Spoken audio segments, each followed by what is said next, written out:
What I do is I help people with well-being, sort of holistic well-being, sort of everything really. I predominantly work with businesses, but I do come across a lot of men in that setting. So I've helped quite a few men with challenges, whether that's their physical health, their mental health, anything else, their financial health, all sorts of things. So that's me, but you don't want to know about that. We're going to do a little exercise about sort of common stressors. This exercise is called We're All the Same. And I think by the end of today, by the end of this little session, what you'll find is that what you might think is unique to you is actually quite common, and that's going to be a conversation piece. I'm not going to offer you any solutions. I'm not going to give you the answers to and preach to you about how you can deal with that stressor and how you can deal with this. That's for you to chat about when you go on the walk and when you're all together. But what you'll find is you'll have some common bonds with some people, hopefully, that actually what your challenges and strains are the same for somebody else. So what goes on with stress? You know, what is going on there? So we have a physiological response to stress. Stress is a good thing for us normally. It's designed to help us. Mate, you got a lion behind it. Yeah. I've got a love stress response. Hello, Lindsay. No, won't worry there. And for me, there's two types of stresses. There's micro stressors and macro stressors. Your micro stressors are that day-to-day, everyday shit. You know, like before you leave your house in the morning, you probably had a dozen or 20 of them. You can't get your socks on. The kids won't get out of bed. There's no bloody milk for the tea.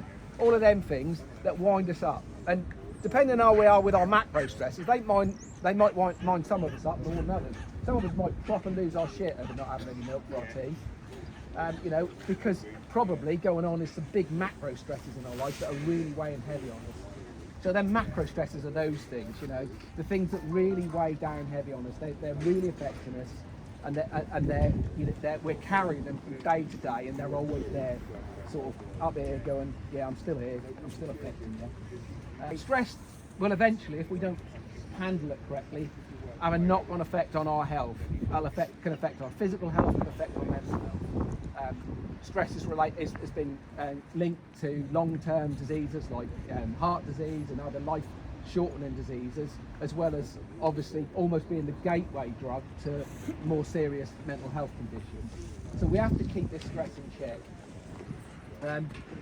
So I've done a bit of research on what are the common stressors for men. That's not that these are exclusive to men, it's just the fact that these are the common ones for men. And I looked across the internet, and there was a number of surveys and pieces of research, and they were quite the same. No matter where you looked in the world, there was these key 5 ones were pretty much there on all of these surveys.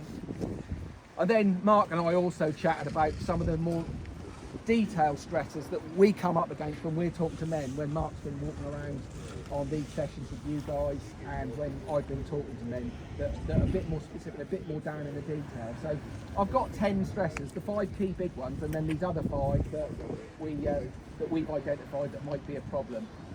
And what we're going to do, you can see the little cones laid out. We're not doing star jumps, we're not doing burpees. All I want you to do is that as I point to each one of the cones, that's going to be one of the stressors. I want you to think about your relationship to that particular stressor, and how bad is that for you? Is that a particular stressor for you? Might be not a stressor at all for you, that particular one. There will be some here that are you're not impacted by, but there will be some that are. So if you think, if you was to scale that stressor on a 1 to 10, 1 being I'm not bothered about that at all, and 10 being that really is a problem for me. If you're getting 6 or more in that scale, then I think that constitutes a move to that point. So everybody understand what they're doing, as I say, yeah? So when I mention the first stressor, if your score for that is 6 or more, you're going to move to this first marker just here behind this chap in the grey hat.